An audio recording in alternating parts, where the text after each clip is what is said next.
Hello everyone, welcome to Blue Dragon Actuarial. So today we are going to study about asset liability management. And yeah, before we do that, first of all, I'd like to thank you for have got around 30 subscriber yesterday. That has been added yesterday. Actually, I posted on LinkedIn related to the topics that I'll be doing on weekend, and that kind of caused my subscriber base to jump from 45 to 75 in just 24 hours. So I hope that I'll be able to live up to the expectation. Now, the way this things would be structured is I'll be taking out a chapter from SA2 and I'll cover that chapter. And I believe the best way to do this is to go through the book, and that's why it will be slightly bigger videos. I know that these days the attention span of people is very less, but I don't see a merit in kind of making like cutting a video to 15 minutes or 20 minutes just to cater to having more view. I think if the quality is good, eventually everyone will kind of watch it. So that's what I am trying to, or I'll try to do.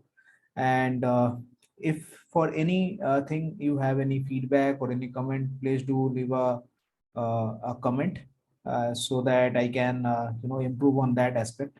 Right now, I don't know the professional editing part. I am not using a very good mic. I have actually bought a mic, but I hope that I'll be able to kind of use it. I have not just got it delivered today. So hopefully over a period of time it will get better. Now, first topic that we are going to discuss is asset liability management, and this is taken straight away from the SA2 book. The book that I'm using is of 2019, but I think that is the relevant portion. So obviously what we are going to cover is the asset liability management in the context of life insurance company. If someone has studied ST2, this chapter will be kind of somewhat similar. And this is the section where we kind of going to review that part, which is section 1. Section 2 and 3 consider the aims of asset liability management and the principal process of asset liability modeling. And section 4 covers the use of derivatives. So moving on, section 1. Now this portion kind of calls out the most important investment principle. The purpose of any investment strategy is to kind of maximize the return, subject to the uncertainty and subject to the uncertain nature, term, currency of the liability, and as well as it should also take into consideration the policyholder reasonable expectation. So I think that portion is kind of written here to maximize the investment return, subject to all contractual and treating policyholder fairly, right? So that's the exact thing that I've kind of mentioned. The closure, this line is very important. The closure a company matches its liability with asset of similar terms, and risk exposure and currencies, the more likely to be able to meet it contractual liabilities. Now you all know that in life insurance there is no such thing as liability. Of course liability exists, but it is mathematical. For those who have kind of used in profit, we call it mathematical reserve, right? So there is nothing which is physically existing, which is liability. So we not to back liability, we keep asset, and there is some regulation regarding that asset, like this asset has to be invested in bonds, corporate bonds, etc. We'll see what are the IRDA regulations in a separate video, which is kind of related to this, the investment portion. So there is no physical existence of liability in the insurance, life insurance company, or even in any insurance company. We, the actuaries, kind of calculate it using actual softwares, and those are the liabilities, and we kind of back those liability using asset. And so that's one thing that we need to kind of remember. However, the more we mismatch, the more is the risk, and when there is risk, there is also higher chance of having profit. So if we are mismatching, say, and maybe we, instead of having a bond, we are having equity, there is a chance that we might generate higher return, but there is also a chance that we might make more loss, right? So the coming to the question, discuss the two important disclosure that might force the company to depart from a match position. I think one of that would be if the company is following a, so the answer that is kind of given, that the company is following a literature on this with profit fund and provides an indication of future investment strategy. So that is part of the benefit illustration or whatever is given in the policy document. The company must disclose the degree of matching to be maintained between asset and liabilities.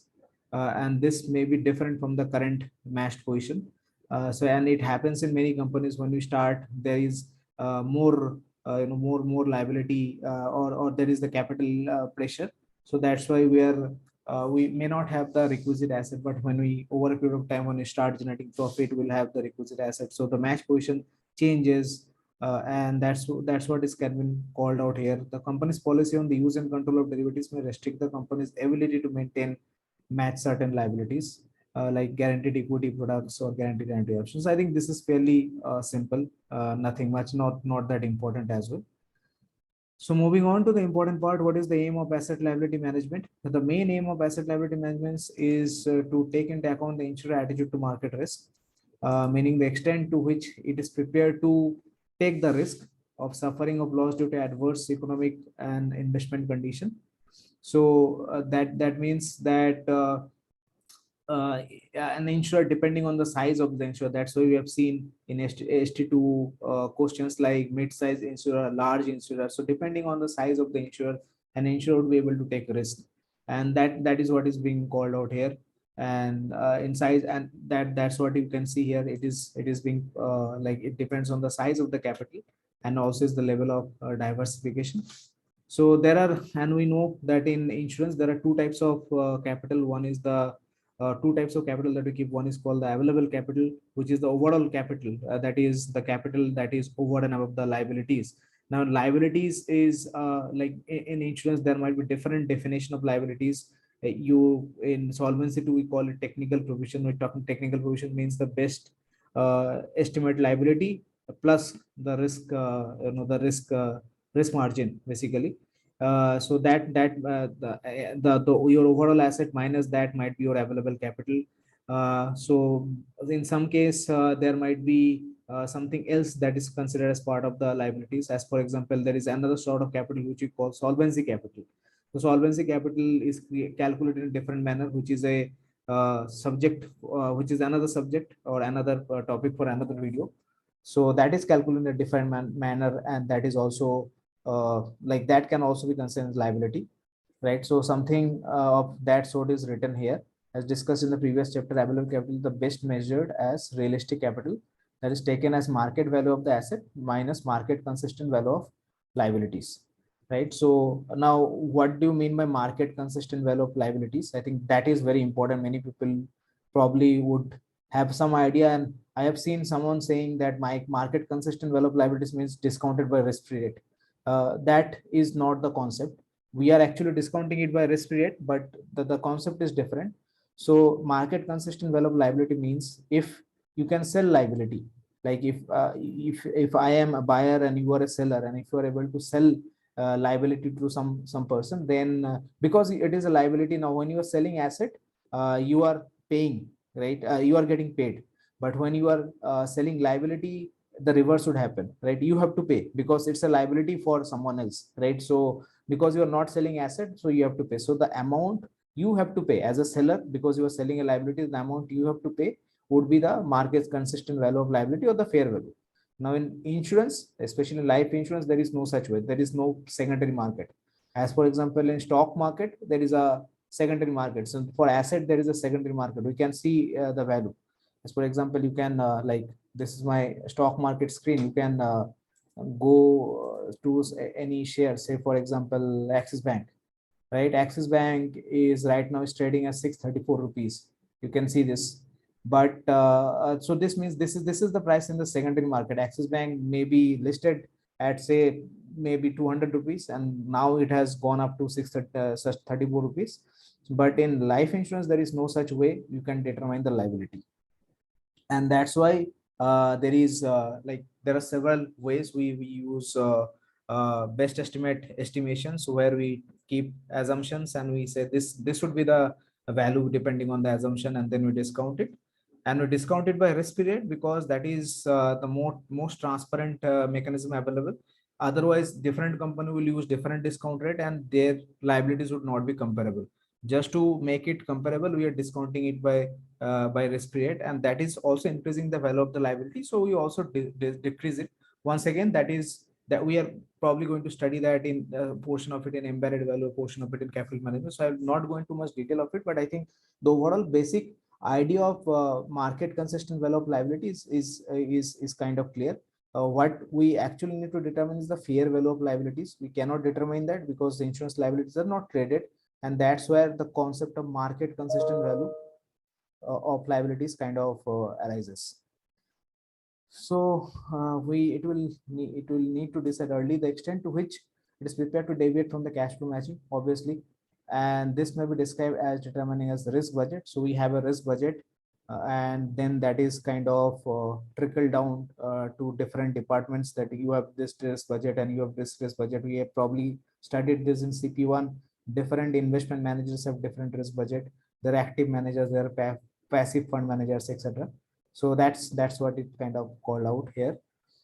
So if the best estimate of the asset liability are identical, the value of the asset liability would move in exactly in the similar manner. So this is the concept of immunization, and as described in the earlier chapter, the volatility adjustment based on hypothetical portfolio. So volatility adjustment is something that we are going to study later in a separate video, but it is something to do with selling of asset in a very volatile environment. If everyone sells, then the volatility further increases. Right now, if you are someone is following stock market, that's how the condition has been for the last couple of days, and that's why you can adjust a volatility, like you can use a rate so that your liabilities are less, and that's what is been called as volatility adjustment. Is something specific to Solvency II. So there may be movements in full balance sheet due to movements in solvency capital requirements. Element of company's ALM strategy should be to decide whether to hedge or use best estimate or regulatory liabilities to seek further balance stabilization. Asset liability matching is also to examine alternate investment strategies. This is very important. This is the reason why we use stochastic term, and then we use the term simulation, then we use the term scenarios. So all those we are going to cover here. So yeah, I think derivative is an important part of the ALM, and that is there might be movement in the balance sheet due to solvency capital movement, etc. And solvency capital depends on the liabilities, or sometimes the liability depends on the solvency capital. There is a nested calculation going on there, circularity, right? So that's why some quantitative assessment has to be chosen. In which strategy, how can determine that a strategy is good? If the probability of free capital dropping below zero at any point of time over the next 5 days. So this might be a criteria, qualification criteria, that this for this strategy, this is the probability. May say 0.001% probability that the capital would drop below zero if this strategy has been chosen. So investment strategy is never developed in isolation. Obviously, it is developed in conjunction with the other strategies, and these are very important. This line you have to memorize, kind of asset liability modeling exercise. We consider the investment strategy, the bonus strategy, which is for profit policies, risk management strategy, new business strategy. All of these are kind of explored together and optimized. So we kind of have to memorize this part, this portion: investment, bonus, risk management, and this brings to the general point that model of expression are part of process of company's overall financial management. It is also part of ORSA under Solvency II. Now, Solvency II or ORSA is not required by IAI syllabus, but I think we'll go through that in brief in one of the videos, so that it is clear to everyone, because many regulations are kind of based on that. So I think in addition to strategic and asset allocation hedging strategy, further element would be to carry out ALM risk management. That has been already covered here, that we also consider risk management here, risk management for the investment strategy or ALM strategy. So that's it. Moving on.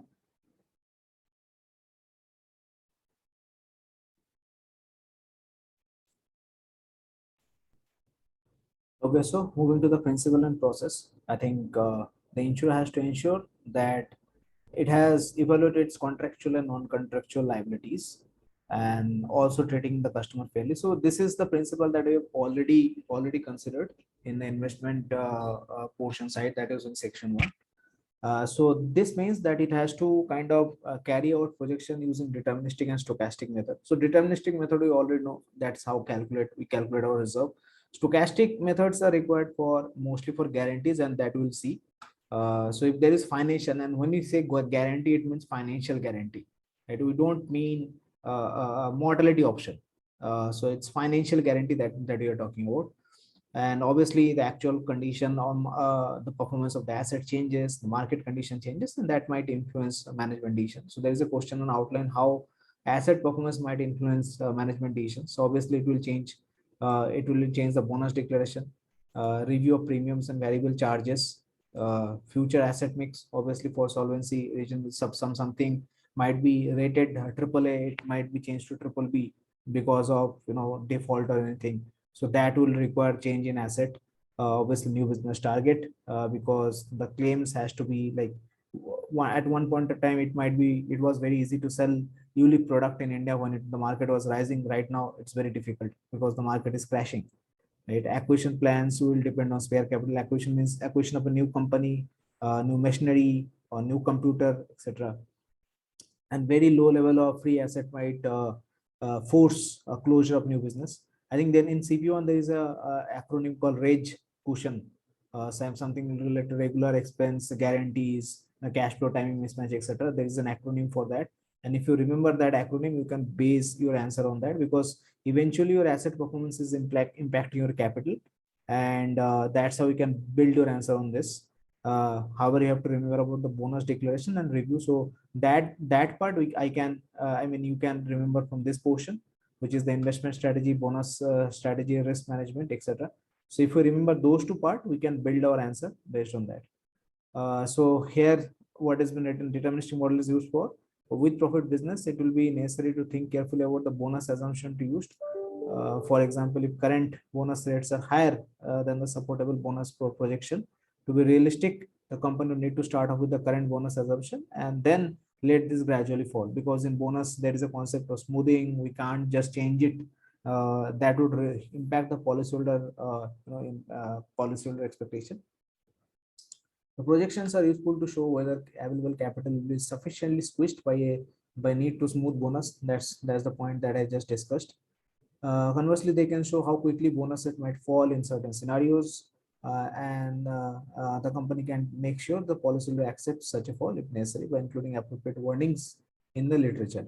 So once again, the company is trying to build a reasonable expectation of the policyholder. So coming to the matching and asset liability matching, as I mentioned, matching is important from profit perspective. If the company is not making if the company is not matching perfectly, then the company is taking some risk, and because of the risk, the company might lose or the company might make additional profit. So coming to the with profit business, without profit business is relatively straightforward. And here it depends on, I think there are a couple of questions in ST2 that we have covered and that we have seen. So for example, annuity product, which is a long-term liability. So for annuity products, we require long-term bonds, right? So similarly, it depends on the nature of the product, and also the expense has to be kind of backed by index linked funds or expenses. So these are the topics that has been kind of covered here. Matching without profit liabilities may be difficult due to lack of availability, as for example the annuity, right, long term bonds. This can be difficult if the guaranteed surrender values are offered. In this situation, the company will not know the duration of the bond to chosen, because whenever the company someone surrenders, the amount has to be paid, but we don't know what bond has to be selected. The value of matching of asset might fall below the guaranteed surrender value, leaving the company open to selective withdrawals. Obviously, that is when the policyholder will make some decision rationally, thinking that this would benefit them, and that's how they are going to do it. There will be difficulty in obtaining a set of asset to match deferred annuities, obviously, which are very long-term asset. However, in markets, there will be, when there is a deep and liquid swap market, for example, in UK, it might be relatively straightforward to match liabilities. Swap market is required to swap the interest and the floating rate and the fixed rate. And because sometimes the interest rate might be higher, sometimes the interest rate might be lower, in order to kind of do away with the volatility, the swap rates is required. In India, such market is like almost non-existent. So, I mean, that's why you'll not see this kind of product being written too much in India. Note that UK and also India has a very young population. Annuities are mostly used by pension companies to kind of distribute their fund. So that's also another thing, other than child plans or somewhere where you can use the annuity to make payment. It should be noted that UK life insurance are increasingly using alternate asset to back annuity. This include investment to infrastructure projects. Now, this is where they are mismatching, right? Equity, really equity release mortgage and private credit. So this is this is where they're kind of mismatching. Instead of using bonds, they're using alternative assets, they're mismatching, they're creating risk, and maybe because of that, they're also making some profit. Coming to with profit business, so with profit business is very is more harder as compared to the without profit.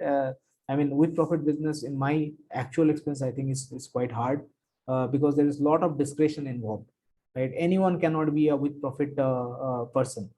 They has to understand a lot more deep and detailed about how life insurance work to be, I mean, a strong person to kind of handle with profit business. There are three chapters in SA2 on with profit business, and also there is a guidance note. We are going to go through that in the course of this by 14 July. So yeah. So in with profit contracts, there is a split. So with profit usually have two structure. One is called the asset share, and another is called the estate. Asset share, what is what is we are having to kind of distribute to the policy holder.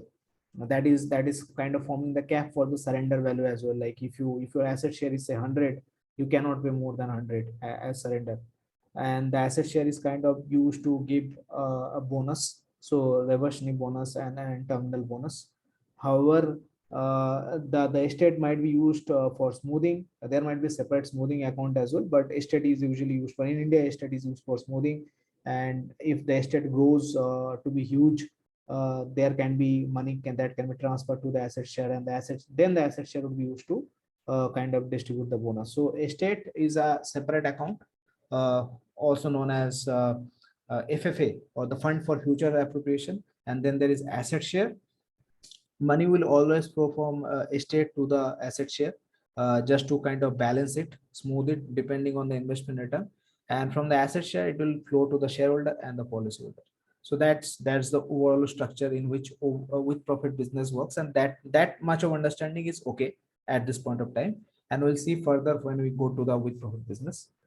So the split between regular bonus, which accumulate during the life of the contract, and the terminal bonus, which affect the pace at which the guarantee build up, and therefore the matching requirements. Stochastic modeling will be required for with profit and help to determine the optimum level and extent which the company can mismatch. So that is because of the bonus. So at different investment condition, the bonus level will change. So if you're if the right now, if the market crashes, then your bonus level will change. You might declare a high bonus, reversionary bonus, because of the smoothing policy, but that might impact your terminal bonus. The terminal bonus might have to be reduced.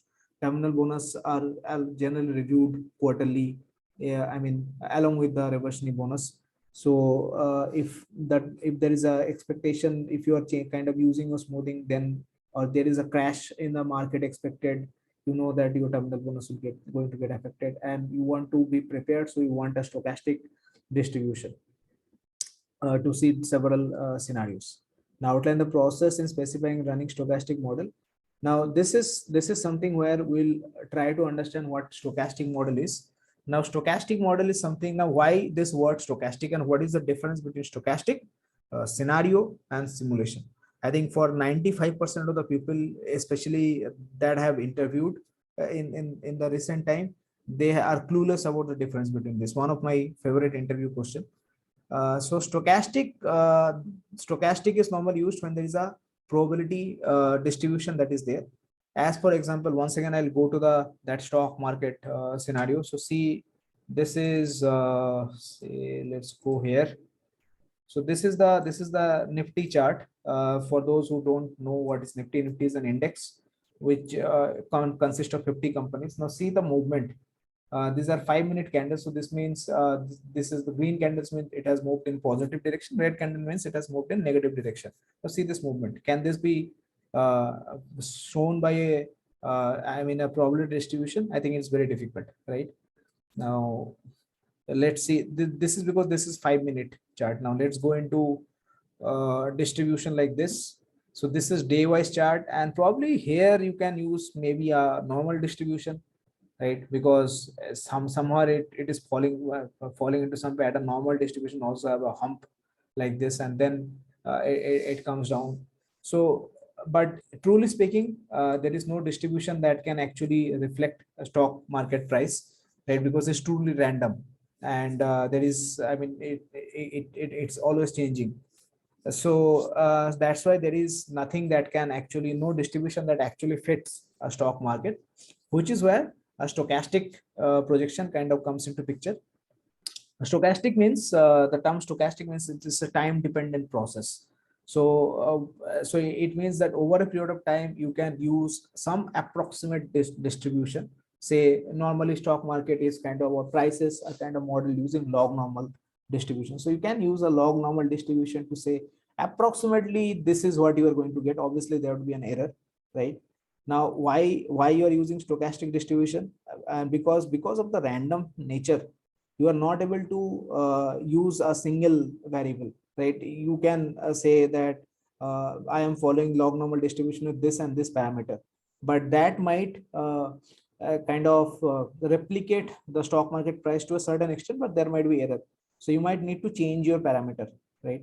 So if you change your parameter and say you are using 10,000 parameters, so that would create 10,000 scenarios for you. So at different time periods you'll get different like maybe a stock price.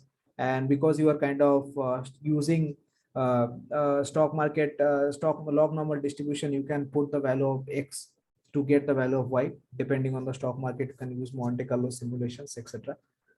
So using that, you would have a cluster of distribution at different different time points. So maybe something like time one, it is 4%, time two it is say, or maybe it is 4 rupees, then time two it is 5 rupees, times three it is 6 rupees, and then there should be a downfall, like something like this. So you might have a distribution which kind of maps the stock price like this. At time one, this is say 16,006. At time two, this is 16,332. In this way, it will increase say up to 10 days, and after that it will fall, because that's the nature of the distribution. That's how the distribution is. It will go up, then it will go fall. And if you change the parameter of the distribution, you will get multiple entries, and those are the scenarios, right? So you are changing the parameters, so you are using the same distribution. Now there is, first of all, there is a time process that is involved. Secondly, there is a projection, a probability distribution that is involved. So because depending, because there is time involved, it is stochastic, that the and because there is a projection involved, once again, so time and probability both means it is stochastic. So I think that part till now is clear. Now you will create a series of result, right? Suppose you have 100 rupees to invest, and then you are investing it, then it is going up. 100 rupees you invested here, it went up, then it came down, and you are supposed doing a say 20 days projection. So after 20 days, you will get a result. Now that is, suppose you are using one investment strategy, say you are investing something in asset, something in bond, and that's how 20% in asset, 20% in bond you are using log normal, for equity you are using log normal distribution, for bond you are using some other distribution, and by that you are getting say 10,000 result. Then you are using another investment strategy, for that you are getting another 10,000 result. So this 10,000 result for the first one would be called one simulation. Then, and that simulation will have 10,000 set of result. Then another you will get another simulation using a different investment strategy. That simulation will have 10,000 result. So basically, just to summarize once again, stochastic means time and probability. For time and probability at different time periods, changing the parameter or changing something, some input thing, you will get 10,000 rows. Those 10,000 rows are called scenarios. For those 10,000 rows, you will get 10,000 output, and that would form one set of simulation. You will change the investment strategy once again, you will get another 10,000 rows, that is another set, that is another simulation. So that's the overall difference.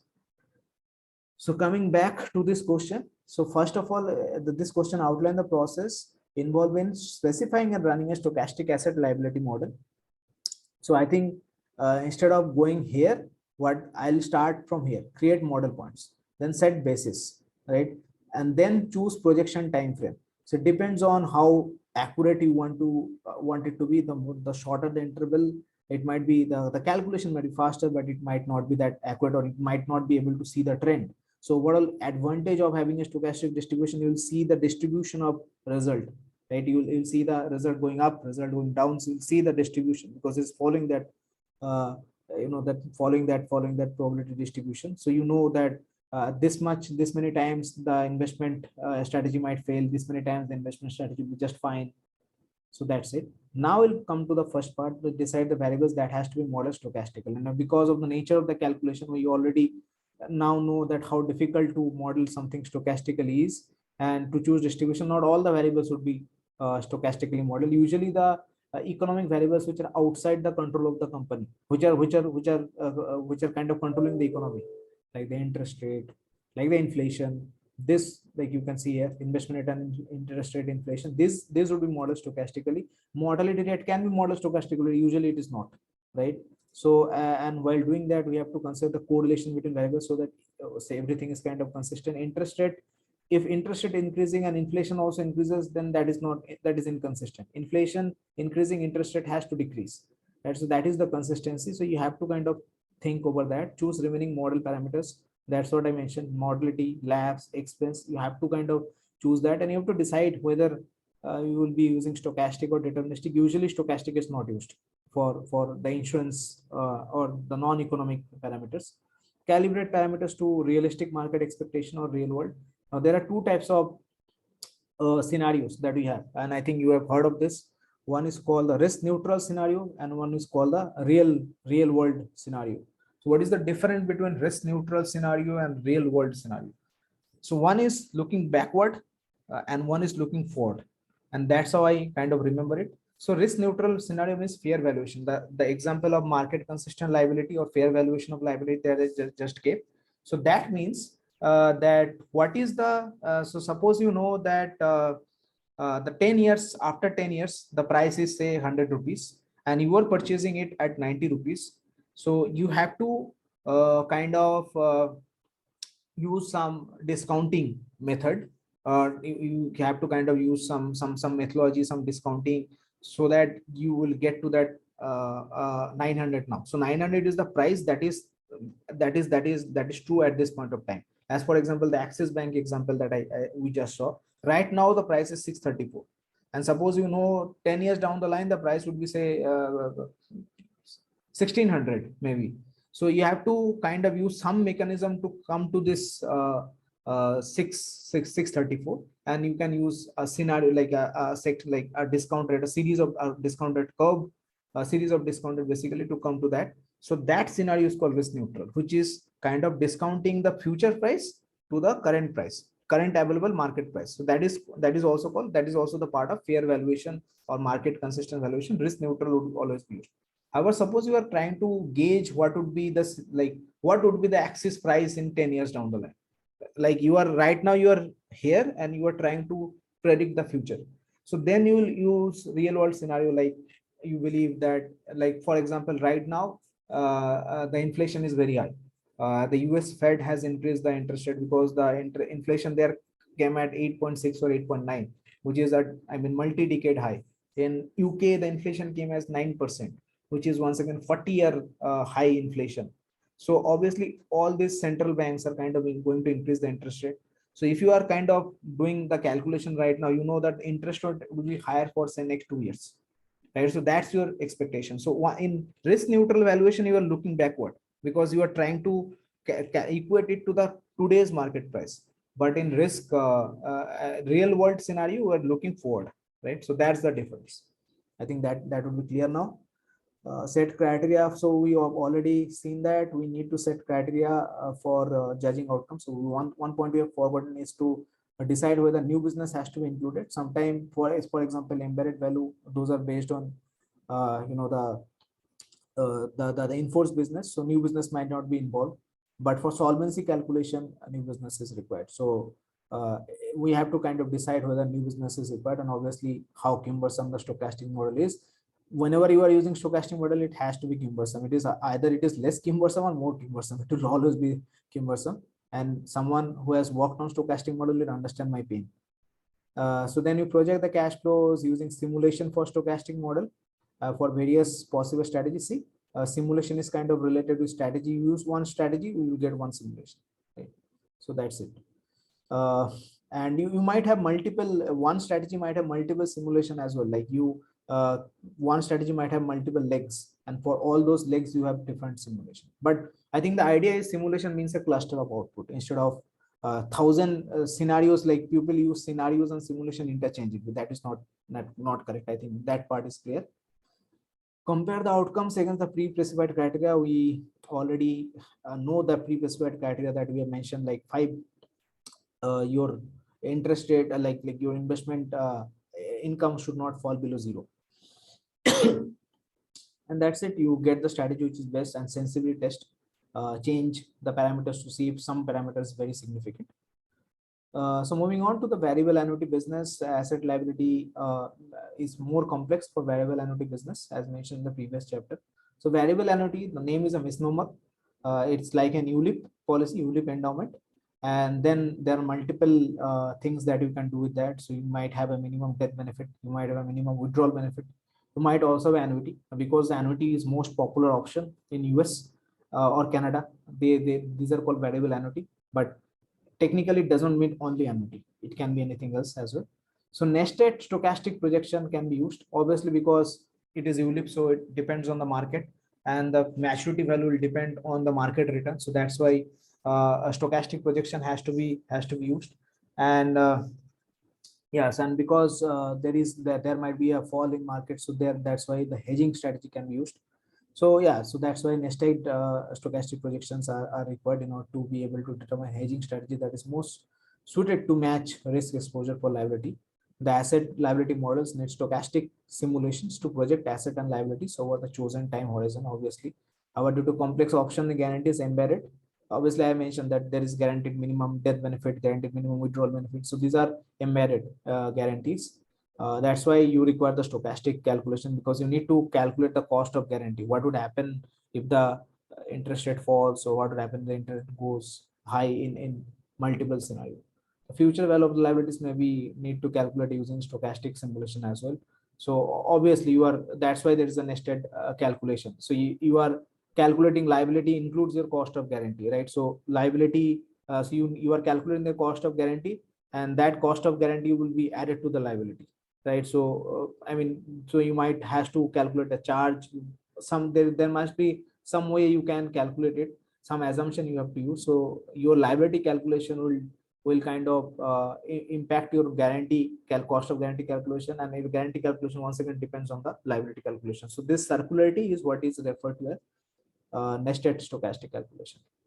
So for unit link business, I think it's very easier. For unit link business, usually people, especially in India, people don't mismatch usually. So whatever the funds that is there, you normally invest in that fund. However, a unit link company might discover as a result of this investigation the profitability of the existing is badly affected because of plausible fall in asset values. One, the policyholder obviously possibly sell on future charges to the reinsurer. I mean, this is a very absurd point. I don't think no insurer normally takes on moderate risk, not this. Use shareholder fund. Obviously, you can use shareholder funds, and obviously you can use the unit funds more defensively. Obviously, that's a normal thing. Index link fund, obviously index link fund is related to an index, and you are going to match it if you obviously purchase a bond on that index. Otherwise there are multiple ways you can, for inflation, for example, the inflation that is given, retail price inflation, right? So you might use equity as well for index link business. I think this we have already kind of know because of ST2. So that's how it is. So moving on, the general stochastic modeling can be used to help determine and test management rules for assets. So I think we have already, so in that elaborate discussion that we have about the stochastic model, this portion has already been covered. When using a stochastic average, company must be alert about the limitation of the model, any inherent shortcomings. Obviously, there are a considerable number of assumptions required for stochastic. So assumption would be that choosing the parameter, which variable like inflation, interest, normally the economic variable would be modeled stochastically. Liability projection system, obviously, and those, the asset and liability has to be kind of combined to kind of get to a meaningful result, right? So it is not worth noting that while many of those four projections system will involve market consistent basis, we have already covered for LM purpose. The liability projection system are all relevant cash flows on a year-on-year basis. We have already covered this. Allowance for management action need to be considered carefully. So management action, as for example, for with profit business, the management can stop bonuses because it is at their discretion. So you have to consider that, right? ALM hedging may be desirable, for example, to avoid take plausible management action. The management action built into a projection model. That a programmed projection model that may not always be implemented in practice. Obviously, management action are not always. If situation arises like that, then only it would be implemented in practice. But there might be automated management action program into a projection model under extreme investment condition. That's what I kind of said. If there's a extreme condition, bonuses might be discontinued, right? So that's it for products with guarantees such as variable annuities. The impact of dynamic lapse behavior as a function of the moneyness of the guarantee will be important. A range of liability outcome will be produced. Variable annuity contract offers a guaranteed minimum accumulation benefit, which can be taken on policy strength, and let's explain how the moneyness of this guarantee will be affected. So if the policyholder surrenders prior to the strength anniversary, then he will not receive any. Then he will receive the or she will receive the current fund value. However, the policyholder waits for the 10th anniversary, and thereby they will receive a larger fund. So the policyholder is basically selecting against the company, and the guarantee will be in the money if the guarantee exceeds the current fund value. Obviously, the guarantee will be out of the money if the guarantee is less than the current fund value. And variable annuity contracts often include features. I think this is very simple. Normally the stochastic calculation, the scenario, so you can use Monte Carlo simulation, you can use a scenario generator like this ESG. Hey, that's why it's called economic scenarios. That's why you can see this economic word, only the economic variable solution models. You can do a similar projection for modality as well, but there is no such scenario generator. It is normally model deterministic. So here it is mentioned that the result would be this, there will be separate model producing return on assets, separate and which will be fed into the liability projection system.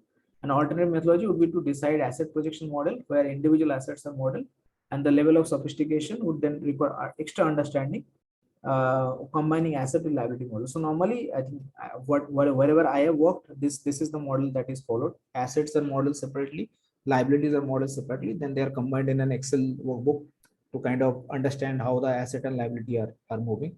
But I mean, very complicated model can arise if you are modeling asset and liability in same model, and they are kind of producing the result in sync. And when I'm saying asset, like it doesn't mean ULIP product. Here, there the asset would be modeled to, but that is only part of the liability. Unit fund is equal to unit reserve. I think that's a common, like everyone knows that, right? So unit fund is fund for the company, but it is also liability for the company because everything has to be given to the policyholder. That is why it is called reserve, right? So I'm not talking about that. I'm talking about the asset that is as such model, like whatever the free asset the company has, whatever other bonds that the company has, those modeling I'm talking about. ESG typically output macroeconomic variables. Once again, we have covered this. ESG can work on range of time horizon, months, decade. We have covered this. There are commercial available model that is available. We have covered all of this. Finally, to the last part, which is derivative. So as I'm a future and option trader, I understand derivative very well. So I mean, there is a YouTube channel on trading. If you have not seen that, please visit that, please subscribe that, and you can earn some money there. And eventually, I mean, I believe that actuaries will get to 1 crore package because they can do so many things: coding, actuarial work, investment, trading, etc. So I think derivatives play an important role in that part. You can follow that channel to see that how I trade in derivatives.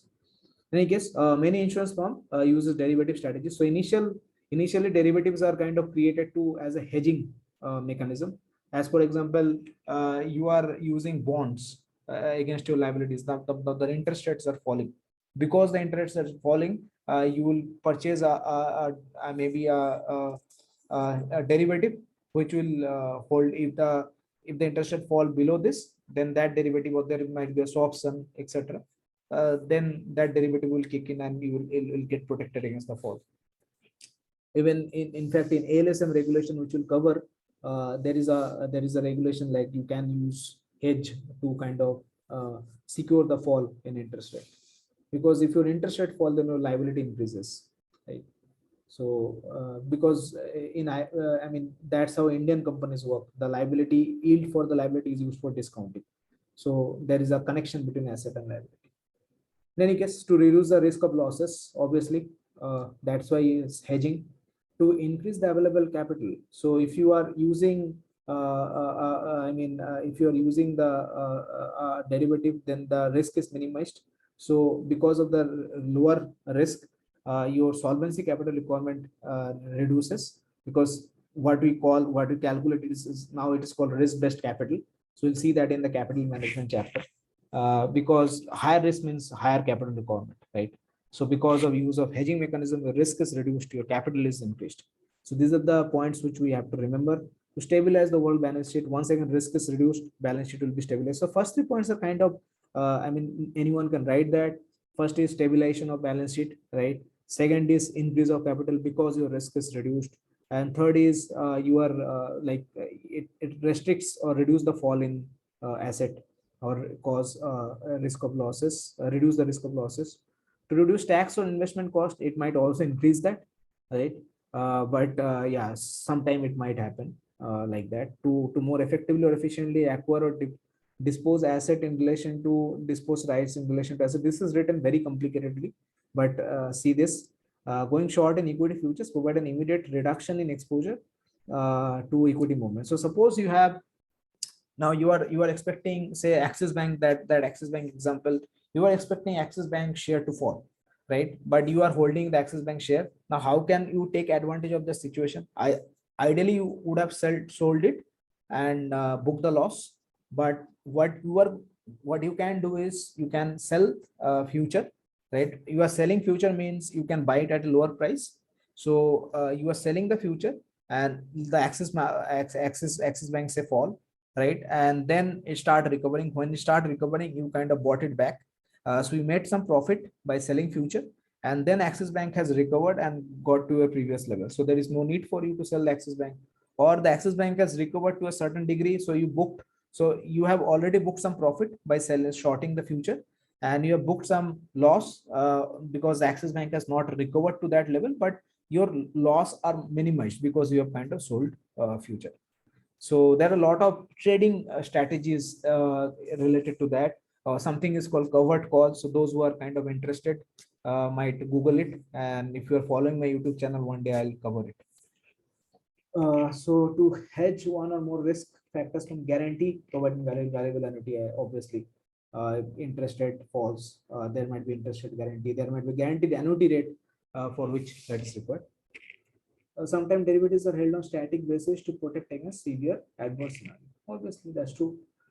Give two example of such adverse conditions. So put option on one country's market stock index to protect against large falls against equity values. Right now, the situation is like that. Every day the stock market is falling. Today was a bit different. I'm recording this on Friday, 24 June. Interest rate swaptions to obviously to protect against the prevailing interest rate. Longevity bonds to protect against mortality improvements. So we have all studied all this in ST2, I think, and very similar to that and very easy to understand. However, when used in dynamic hedging, portfolio of derivatives is held at frequent rebalanced in order to continue. So obviously, if your asset keeps on changing, your derivatives has to change accordingly. If you have more equity, then you are going to hold more equity derivative. If you have more bonds, you are going to hold more bonds sort of derivative, right? And like physical asset strategies, consideration also has to be given to the residual risk, because whenever you are holding a derivative, some more risk are introduced. These are counterparty risk, liquidity risk, operational risk. So counterparty means the other party has failed to deliver. Liquidity risk because you are not able to sell bonds, especially happens in equity options in India. The buyer would be interested in selling at buying at 100 rupees, seller would be interested in selling at 120 rupees. So there is no way you can bridge this gap, right? That is called the bid and ask spread. So that's how it happens. There is a liquidity risk. Operational risk, obviously, it is very challenging. It's very difficult. Derivatives, once again, is not everyone's cup of tea. It's very difficult to understand. And if you remember, there is Greeks, option Greeks, alpha, beta, delta, gamma, etc. All of these are there. They're very difficult to understand. So not everyone's cup of tea. There is a lot of operational risk. So that's why there is audit requirement. We'll see that in the derivative circular that I'll follow maybe after this video. So we noted that derivative strategies often impact imperfect and being based on index rather than actual portfolio of asset. Yeah, whatever is easier to follow, right? So I think that's it. We have reached the end. I mean, there is no need to do the practice question. I think we have covered it thoroughly. So please write whether you have understood everything, whether there is one concept that you have not understood, especially the stochastic simulation scenarios. I think that is an important concept. Market consistent, that is an important concept. Risk neutral and real world scenario. I think that is an important concept. So I hope that those concepts are clear. If you like it, please like, share, and subscribe. And this content is available this for to you free. You are not paying anything. So just make sure that you, if you are helped by this content, just make sure as an actuary, or or in whatever capacity, try to help at least one person in your life. And that would be the message that I'll give in every uh, video, because I believe that the world has become too much selfish, especially after the COVID. People are kind of too much interested in how they can benefit. And that's why we see a lot of people, even in actual world, they are kind of holding the knowledge to themselves. They're not passing the knowledge. So maybe whatever knowledge you have, it will grow if you share. So and maybe if you get chance, try to help others. So thank you. With that note, like I say, like be in life or whatever, in stock market, in actually, be flexible like a dragon and breathe fire when you need to. See you in next video.